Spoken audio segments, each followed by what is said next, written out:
What's going on? This is Hoppe Hour. I am your host, Ryan Hoppe. You can hear John Landecker Monday through Thursday on WGN Radio in Chicago. He is also on Hoppe Hour right now. What's going on, John? Well, you can hear me on WGN Radio in Chicago when I'm not preempted by the Chicago Blackhawks or Northwestern basketball. But all that will clear by the time the season's over. How is that? And then it'll being preempted? Yeah, how? Because I've wanted to know, because there's been shows over the years that I liked listening to, like Lawrence Holmes on 670 back in the day, and he would get preempted. So for you, a guy that's been in the radio game for a while, does it annoy you, or are you okay with it? Oh, I'm okay with it. I mean, for instance, today, I guess no one needs to know exactly what day this is since it's a podcast, but there is a Northwestern basketball game, and the pre-game starts at 7:45, and so I'll be working tonight for 45 minutes, basically. Or not basically, that's exactly what it is, from 7 to 7:45. But then there are other nights where there aren't any sports on, and I do a full show. And, you know, they don't, hockey isn't a year-round sport, nor is college basketball, so... and WGN no longer carries any baseball. Yeah. So that means when springtime comes and the summer's rolling along, I'm in almost every night for the full shot. No, it doesn't bother me at all. I mean, I'm just really happy to be at WGN. So it just sort of comes with the territory. So over the years, you've done music radio and you've done talk radio. Which format do you like better? Well, the current state of the way things are in the broadcast world today, I wouldn't do a music format. Yeah. It's too confining. It's possibly voice tracked or pre-recorded. But, you know, you're talking a long, long time ago, music formats. When I was coming into radio, sure, because they were fun. You got to be a personality. There was a lot going on. But now, that's not true, except perhaps if you do a morning show on a music station. So talk radio is for me the way to go. But then I find myself, okay, well, what kind of talk radio? I don't want to come on and be a left or right wing ideologue. I don't want to be controversial. I don't want to piss people off. So when I came on WGN, it was in the middle of it was just as the pandemic was ramping up, and there was a lot of divisive rhetoric going on, and I specifically went on the air and said, look, I'm going to call this the John Landecker Radio Oasis. We're not going to do any of that. So I don't know what you want to call it, fun personality talk radio. I do interviews with people who aren't of a controversial nature, more of a fun or local or lifestyle, that kind of thing. And I try to, for lack of a better term, entertain with bits or telephone calls or, you know, it's just that it's not a music station. Yeah. Although the interesting thing about it is that I found out, and this is I think this is sort of fun, is that, and you know this, that to play music on the radio, you have to pay for licensing fees. And WGN is an AM radio station that does not play music. So if you were to play a full song of anything, it would be copyright violation. However, according to the laws of the land, you can play 60 seconds of anything before you cross into that copyright infringement zone. So I've made goofy 60-second versions of songs and played them on occasion. And that's sort of a fun way to get around the rules, especially if you're explaining to people who are listening why you're doing it this way. I mean, it's not a regular thing, but it's something there to go to if I want to. And WGN has I think, a really good attitude. And Sean Compton, who's running the whole place for Next Star Media, asked me a couple of years ago if I wanted to do a music show on New Year's Eve. And I said, well, yeah, sure. So they paid for it. This year they paid for 5 hours. This past New Year's, I don't know how much that cost, but it's not cheap. When you're not a music station and you're a big station in a big town. And the year before, it was on a Thursday night, and that was like 3 hours, and he's already asked me, do I want to do it again at the end of this year? I said, sure. Now, say WLS, the AM station is a talk station, but the FM 94.7 is what do they call it now, a classic hit station. So they have music licensing built in. You know what I mean? Yeah. Like WLS AM could play any music they wanted to because they already have the rights in the building due to their FM. But WGN is a standalone AM, and that's the way I like it. What is the overall vibe of working at WGN in 2022? Awesome. First of all, the station itself is the Ritz-Carlton or the Four Seasons or the Peninsula, or it is the Taj Mahal of any radio station that I've ever been in. And I mean that not just the control room and the equipment, I mean the entire layout is just spectacular. And they get it, so to speak. There's a 24-hour news department. There's sports people. There's traffic people. There's engineering. There's promotion. There's sales. There's the whole 9 yards. And it's not a confrontational talk radio station, so there's no bickering, so to speak. And everybody likes one another.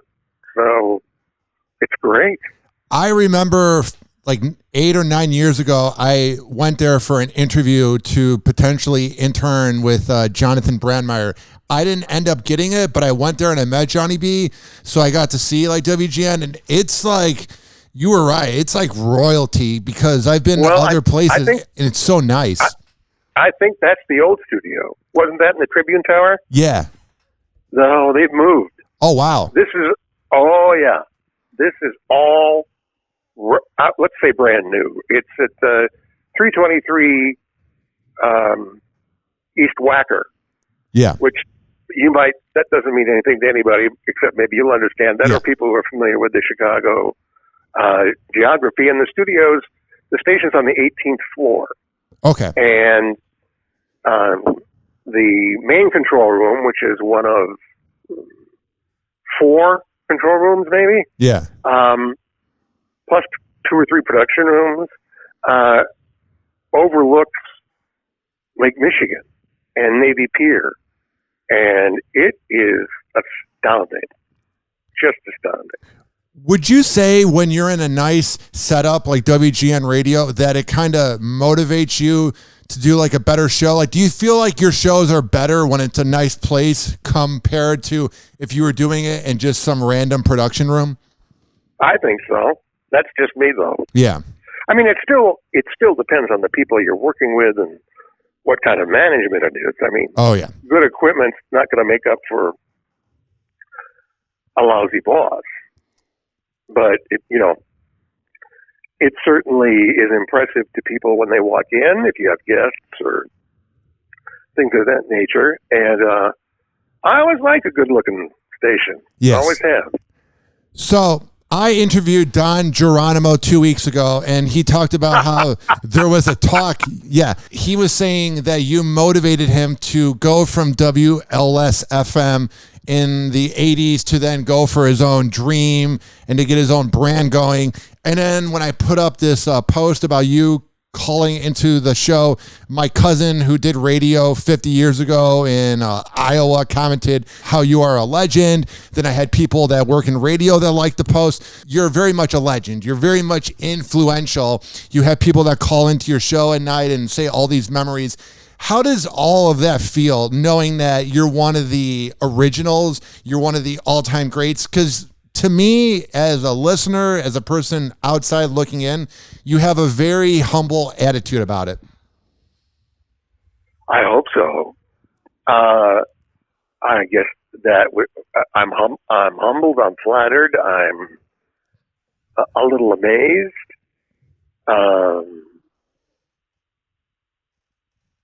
I really don't have much more to say about it than that, other than, when this quote-unquote, whatever legendary thing that you're talking about was forming, yes, it was with a bunch of other people, not only on the air, but behind the scenes. So it was the result of being a part of a really great team for most of it. And, I've had some really bad stretches of radio in this quote-unquote legendary career. Yes. I mean, yeah, I've had some really good years, and I've had some really horrible years. But along the way, I guess somebody decided, oh, he's a legend. So yes, somebody printed it, and, once you see it in print, everybody runs with it. If it's on the internet, it must be true, that kind of thing. It sort of goes to me, I don't know this for sure. You've worked in radio in Chicago, but it seems like whatever Robert Feeder says, people go with. So if he calls you a legend, everybody's going to say you're amazing, but then he'll go after another radio person that he doesn't like, and then the whole comment section says that person sucks. You know what I mean? Don't believe everything you read, and certainly not the comment section. Comment section. He'll tell me, the same thing will happen if he says John Landecker is a legend, and then you go down to the comment section and the people are like, screw you, he's horrible, I hated him, I never listened to that guy. Is he still alive? Why is he still, why bother? You'll drive yourself crazy. Oh yeah. If you fall into that. And I think Robert's a good guy, and he calls it as he sees it. So, there's really enough. That's all you can ask. Well, haters and people hating on you is fascinating because I get my share of it working in Tampa radio, but it used to really bother me. Like I would have panic attacks coming home about it, and I'm being sincere. It would bother me. And then I had this epiphany where I was like in the age of TikTok and all the mobile apps and radio, TV, Netflix. If you're talking about me or people are talking about you in the age where there's so much competition media-wise, love or hate, that's a win because they're talking about you. They're spending their time typing about you, so that means you won. That's a good way of looking at it. There was long before social media, there was some slang expression or some axiom. I don't care what you say about me as long as you spell my name correctly. Yes. Yeah. However, you're for people who are in a business where you're being evaluated either by other people or by ratings, hitching your identity to what others say about you or how well your ratings are is a huge trap. And I've done it, so I know what I'm talking about. I've been at radio stations where 1 month the ratings were good and everybody was fantastic. Next month, you've done absolutely nothing differently. You're doing exactly the same thing. And the ratings go down and people turn into not monsters, but their attitude takes a huge change. And who can live like that? And I lived like that for a while. you know. And by a while, I mean a few years. Yeah. And then I don't know what it was that occurred to me, this epiphany, perhaps the word you use, is like, what am I doing? I don't care about. Why am I? This isn't who I am. And I had no control, none whatsoever, over how these things are going to turn out. Well, so why bother? Just show up, do the best job you can, entertain yourself. If you're happy with your work, you like the people you work with, that's enough. Because ratings are going to come and go, and the more social media there is, the more there's going to be critical comments from people who haven't a clue about anything. But they can get on social media and you see it. And getting caught in that trap's a big mistake. So you made a wise choice there not to let it get under your skin. And then here's what would happen to me is I would then bring it home. And, and then I'd be in a grumpy mood, and then my girlfriend's so then I'm like, why am I letting this job that could replace me tomorrow and find somebody else to do it? Why am I letting that bother me? Like, I have the same girlfriend, I have the same cat, same apartment. Like, that to me is what is important. And I just thought about that recently. I'm like, I was having dreams about my job and then waking up and then going to my job and then wondering if I did good or not and then going to bed and doing the same thing. And it was probably the last like 3 months. I was just like, this is insane. Like, I'm never not thinking about radio.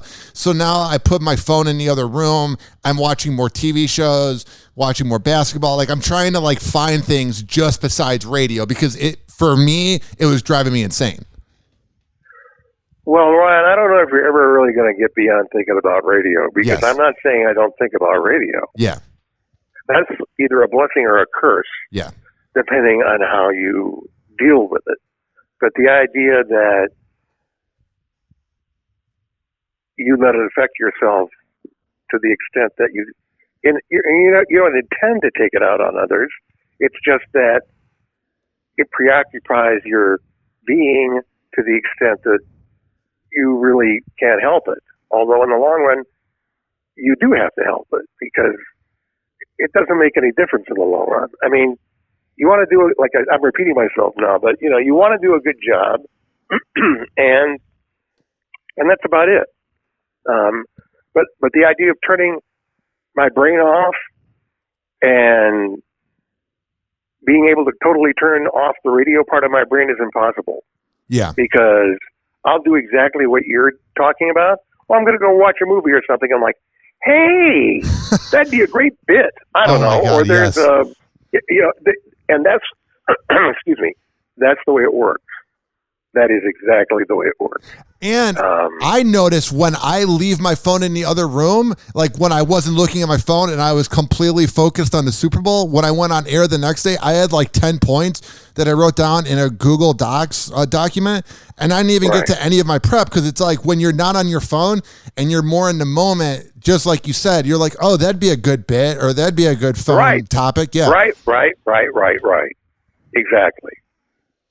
Because I'm a very different generation, but for me, like, I'm sure you had a version of social media that you would obsess over. I guess it would be the ratings. For me, for a minute there, I was just looking at my numbers. How many people viewed this? How many people viewed that? And it was just like, why am I doing this? So now I'm not saying I don't care, because I want to have everybody view it, but it doesn't represent me. You know what I mean? Like Ryan Hoppe. Well, not only that, but it gets away from the reason that you're there to begin with. Yes.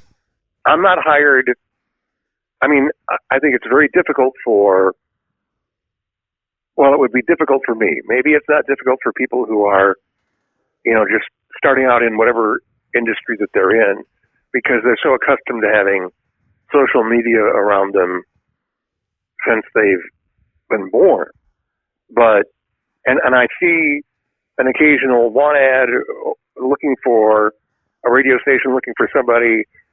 We need somebody to be the morning show assistant music director, content creator, manager of the website, and be proficient in XYZ PDQ, all in one person. Yes. And I'm like, are you kidding me? to me, that, although it's something you got to live with, I think it dilutes the product that you're originally starting with. Pay attention to that some more. This is a hypothetical conversation. Get somebody else to do those other things, because you're forgetting about the reason that you're there. And that's to do either, I don't know, whatever it is, a TV show, a radio show, whatever. And the more time you spend away from your prime gig, so to speak, the more diluted your attention span is. Well, in my opinion. yes. So I do a minimum of social media, but I don't obsess over it. And like, I've got somebody coming on tonight who's already on social media talking about it. Yeah. So I'll let him do it. It's okay. Well, I notice working in radio and seeing things that a lot of times when those job ads have like 5 different jobs, that's not all the jobs you're doing, because then they're going to see they are willing to do anything for one person's pay when you should be paid for 4 different jobs. And then what happens is they go, this person really wants to be in radio, and then the PD and the music director and the operations manager go, hey, this dude that just applied for 5 jobs for one person's pay, let's have him do this. Like, those jobs are dangerous. You hit the nail right on the head. I see it. Absolutely. Yeah. It's crazy. Yeah. What is the biggest, and I know you probably get asked this all the time, but I'll ask you, what's the biggest change with when you first got into radio and now? Like, the first thing, maybe like an underrated thing, because everyone's going to say the music or the pay, but what's one thing that is truly different about radio? Well, there isn't just one thing. Yeah. Because, time marches on. So when I first came into the radio, first of all, there weren't as many radio stations, period. Second of all, FM was not a popular band, so to speak. It was not being utilized, although it was there. So there was maybe, since I was in top 40 rock radio, so I come into Chicago, there were basically 2 AM radio stations that were competing for that audience. Now, there were FM stations, but they weren't a factor until the late 70s, early 80s, and then they became a big factor. So things started to, the playing field increased with participants. So you were competing against a lot more than just one single competitor. And then in the mid-90s, the rules of the country were changed and allowed single corporations to own, I think, almost as many radio stations as they wanted. And that led to consolidation, which led to job elimination, which led to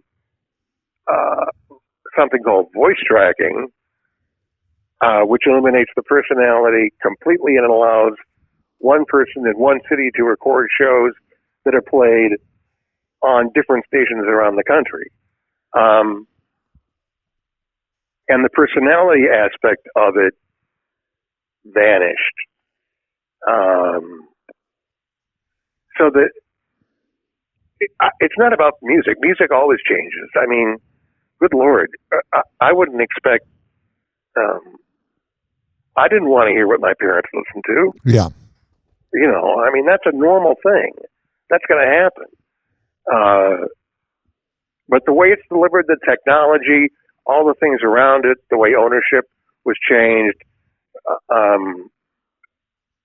over time, that's an ongoing change. But I don't think there's the one single change that I think that started the real downhill descent of radio was that law that allowed consolidation. Yeah.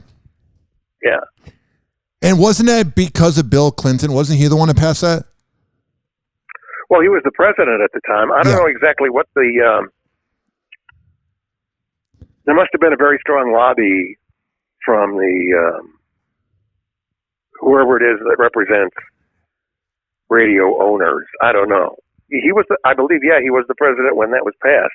I don't think anybody foresaw exactly how horrible that was going to turn out. Yeah, and then didn't Janet Jackson's Nipplegate kind of like ruin things for more of the edgier shows? Jesus, I hope not. That's the most ridiculous. That's what I've heard. That's the most ridiculous. Yeah. That's the most ridiculous controversy I've ever heard of in my life. I swear. I mean, no, I don't think it did anything except to give a lot of publicity to Justin Timberlake, Janet Jackson, and a bunch of people who wanted to bitch about it. But it certainly hasn't kept nipples off the air, Ryan. Oh, not at all. Because a lot of times the shock jocks will say that the Janet Jackson Nipplegate, because there were so many fines to the TV network, whichever one that aired it, then the FCC got nervous about the edgy morning shows from that time, and then they began making them be cleaner and not say what they want to say. Now, I don't know if that's just shock jocks in denial that nobody wanted to hear a really mean shock jock anymore, or if there's some truth to that. I'm not sure. Well, maybe I've never really pondered it that deeply, but maybe a little bit of both. Yeah. It certainly didn't help eliminate people being assholes on the air. Yeah. And being complete jerks towards one another and saying horrible things about people. It might have cut back a little bit on the sex content. Yes. But,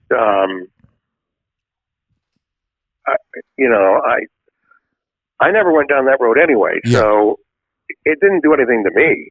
I do know of some shows and some personalities that it affected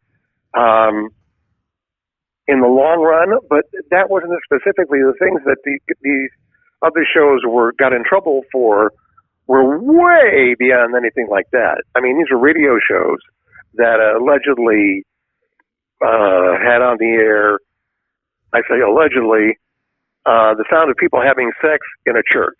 Allegedly. Something like that.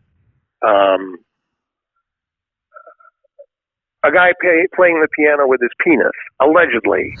It's radio. You can't see anything anyway. But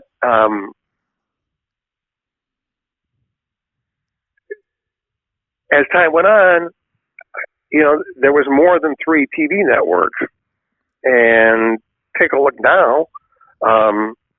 Okay, maybe this, the over-the-air FCC ruled broadcast channels can't have boundaries, but cable doesn't, and the internet doesn't, and podcasts don't, and satellite radio doesn't. So, if you want something, there's somebody out there providing it for you. If you can find it. Yeah, I remember when I was growing up, if you missed a TV show, you missed it. You couldn't go to Hulu. And it was the worst feeling ever. And then it was the early 2010s, late 2000s when Netflix and Hulu came out that everything was solved. But I remember I would miss, if I went to class or whatever, or a class at night, I would miss half a Lost or half a Prison Break. And there was literally nothing you could do because it was not on demand. But now you literally can get anything. It's insane. Yes, it is. I think it's great. Oh, it's the best. Yeah. Now, before I let you go, John, when it's all said and done, how do you want people to remember you in radio and as a person?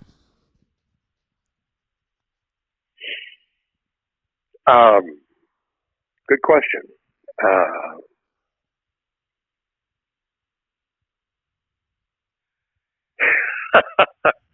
Well, he was basically a nice guy who tried to do a good job. Wasn't perfect, but at least he gave his kids a great education. I like that because I don't like when radio people perceive themselves as perfect. So I like I like a good radio person that can see that they have flaws. Like I know I have flaws. That's why I'm in radio. Oh my God, Ryan! Please, I got more flaws than there should be a joke there, but you know, everybody does. And you know, when in this era that we're talking about a long, long time ago, when this quote unquote legend, quote unquote, occurred. Yes. I was with a bunch of people who were equally talented, and we were on a really popular radio station, and our prime directive was to, quote, make this radio station a tool for our amusement.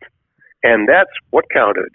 And if anybody had an ego, they were thrown the fuck out.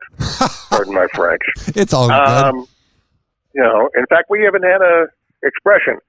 That guy, TTFO'd, thrown the fuck out. I mean, it was just not allowed. You couldn't get away with crap like that. And I think that's why that particular radio station at that particular time was so successful. And I like listening to old radio because I'm from Chicago, so I like the sound of it. And it just seemed like everything was like perfectly done. Like Larry Lujak in the morning was great. Middays were great. It just, everything sounded like you couldn't have painted a better picture of radio. I agree totally. Well, where can people find your current show? All right. Well, WGN is an AM station that is on 720. It also is, you know, it's streaming. It's on every smart device. It has its own app. It's like everything else. You can get it on your phone. You can get it on your computer. If you want to try to listen to it on an AM radio, here's what's cool. This is what's cool. You're going to love this. So Sean Compton is our head honcho. And I don't even think he's 40 years old. All right. So, but he gets it. And I told you that he asked if I wanted to do this music show on New Year's Eve, right? And I said, sure. So I did it once and everybody liked it. So I'm doing it again this past New Year's. And I get one of the guys I'm working with says, hey, Sean's going to call you. And this is like, ooh. So it's at midnight, right? I'm done. And he calls, he goes, listen, it was great. I'll tell you what I did. I was tired of hearing it at home, off the computer, or the app or whatever it is. So I wanted to feel what it was like back in the day.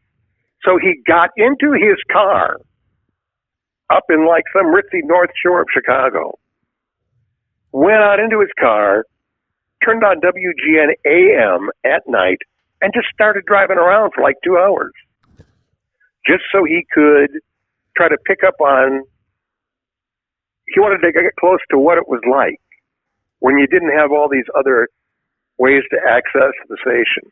And I think that's just one of the coolest stories. I just love that. I feel the same way. Whenever I visit home, I visit maybe every 2 to 3 years, and I'll turn on everything. And there's just something about it coming from your radio and driving around the Chicagoland area that it just is different than listening on an app or online. Well, yeah, but the fact that he would do this to an AM station is the thing that blew my mind. Because sure, you can drive around and listen to an FM station, and it's not going to be that drastically different than hearing it on a smart device. But an AM signal? Yeah. That's a whole different kettle of fish. That's called being very passionate. That's called caring about your job. You better believe it. Well, John, it's been an absolute honor having you on the show, and I hope you have a great show tonight on WGN Radio, and it's been a lot of fun having you on Hoppe Hour. You're in Tampa Bay, right? Yes, sir. So what do you hear about Brady? Is he really retired or no? I think he's actually done, but I think it's because he's having marriage problems with Giselle. What? Yeah, that's the rumor, is that he was, for like too much of his kids' lives, this is alleged that like he's been just playing football and not there 100% of the time, so that he's been having kind of like, not awful marriage issues with Giselle, but like he needs to be around more is what I've heard, because I don't think he wanted to retire. I don't. Well, I can certainly say, I'm from Ann Arbor, Michigan. My father was a professor at the University of Michigan. I went to University of Michigan High School, and I've been a Tom Brady fan since he was in college. And and I know you don't want to see a person that's got a ton of haters. Woof. Yeah. But if that's the way he went out, being one field goal short of moving on to the Super Bowl, wow. A year after taking Tampa Bay to the Super Bowl and winning it? Yeah. When nobody thought he could do that in his 40s? Oh, my God. And if that was a Patriots team, John, I didn't mean to interrupt you, but if that was a Patriots team, yeah, that whole Cooper Kupp bomb, that wouldn't happen. That's because our secondary, I say our like I'm a Bears fan, but the secondary of the Buccaneers is so awful that should not have happened. But also, I don't know. It feels like the Rams got lucky the whole time, but they're the winners of the Super Bowl. Well, there's a little bit of both. First of all, there was this. Now we're doing sports talk, but I don't care. So there was this touchdown, and you know what I'm talking about, for Cincinnati, where there was an obvious face mask, pass interference by the receiver on the LA safety. He actually turned his head around, got in front of him, and caught the ball and ran for a touchdown. Yeah. And the ref didn't call it. However, and then later there's this idiot from Cincinnati who runs onto the field to celebrate a touchdown, and he's not dressed for the game. I saw that. Which was the dumbest, most ignorant, and then they get a penalty. However, and then towards the end of the game, as LA is getting close to scoring, all of a sudden this rash of pass interference calls come out of nowhere. Even to the extent that one of the commentators go, "Wow, that looked pretty ticky-tacky to me." Yeah. Not to say that they wouldn't have scored, but, And then I saw this on social media on one of the key fourth down plays or whatever it was for Cincinnati, that really fantastic defensive lineman for L.A. was offside, but they didn't call it. He lined up in the neutral zone. Yeah. His head is sticking into the neutral zone, and that's a penalty, as anybody knows, which would have given Cincinnati a first down. So who cares? I mean, it was a really good game, and it was the end of a string of unbelievable games, one right after the other. So, and I think that, Cincinnati will be back. They're young. It's weird. For the first time ever, I'm so glad football's over. I need a break. It's just been so much this year. When the Super Bowl ended in the past, John, I would have been sad. Now I'm like, I need 7 months off. Oh, and also I'm really happy for Stafford. Yes, of because course. That guy suffered with the Detroit Lions for 13 years. Oh, yeah. And he was always great. And they always sucked. Yeah. And he did what he went out there to do. And what he was brought out to do, and now he's got the ring, and that's a great story too. So I take nothing away from them at all. I enjoyed all of it. Well, John, it's been a blast having you on the show. I appreciate you taking the time to call in and keep up the good work. Thank you, Ryan. Always good to talk to you. Awesome. Thank you, John. Bye-bye. All right, bye. And that was Chicago radio legend John Landecker as he called into Hoppe Hour. Now, if you're listening and you want to hear more of my show, I do a news talk segment where I rant about celebrity news because I'm not going to rant about politics and sports.